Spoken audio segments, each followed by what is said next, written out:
The book Glory, Chapter 4, Scene 1, Babylon, 538 BC. Only a smattering of us ever came back. Most of our people went on living in a foreign land, speaking a foreign language, raising foreign children, and making lots of foreign money. But some of us jumped at the chance. Go back to the land of our fathers? Sign us up! We would have lots of opportunities to second guess that decision. It wasn't an easy trip. We tottered through wide, sandy wilderness like people in a dream. The hot sun burned our eyes, the hot sand burned our toes, and grasshoppers wiggled in our blankets at night. We moaned a lot, and we groaned, cried, and shook our heads a lot. Time in the desert moved slower than a dung beetle going uphill. We missed an entire year of festivals, but we sure hit all the fasts and added several of our own. When we finally shuffled over the last sand dune and saw our holy city, or what was left of it, we stopped dead in our tracks. Our hands flew to our gaping mouths and tears welled up in our sunburned eyes. Some wept for joy because we were finally home.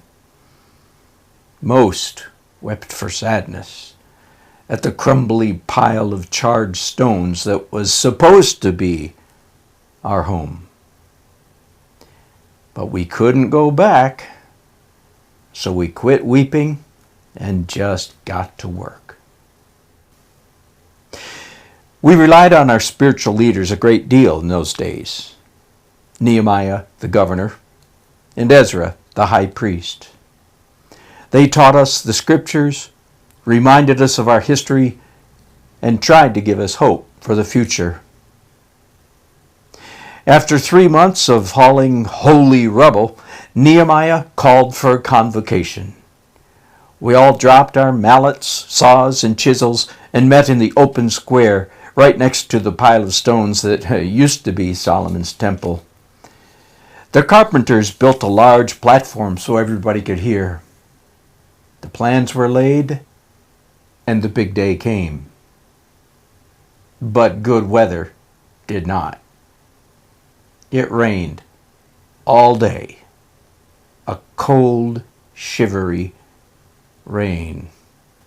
Only people who were really serious about their God would be crazy enough to stand out in the rain to listen to the scriptures.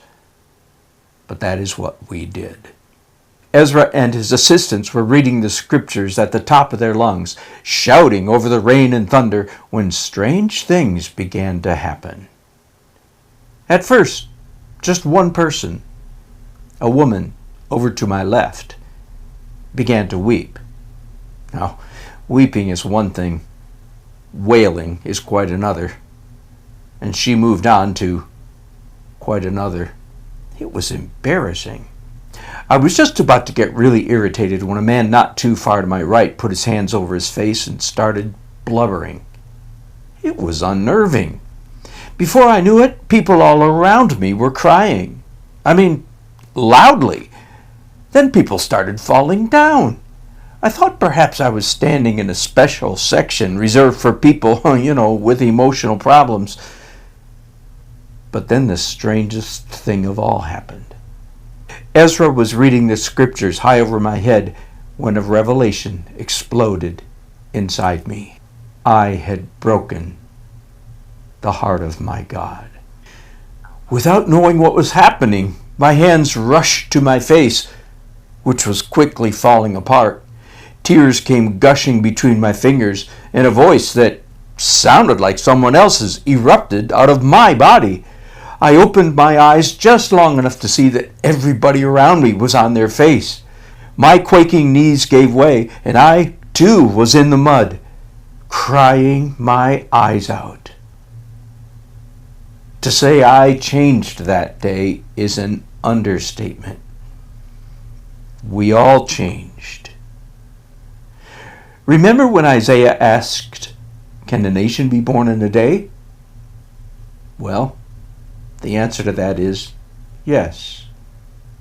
And that was that day. For 1,000 years, the children of Israel had gone whoring after other gods. Even good people tucked little idols deep into their closets. From that day forward, no Israelite bowed down to an idol again, ever.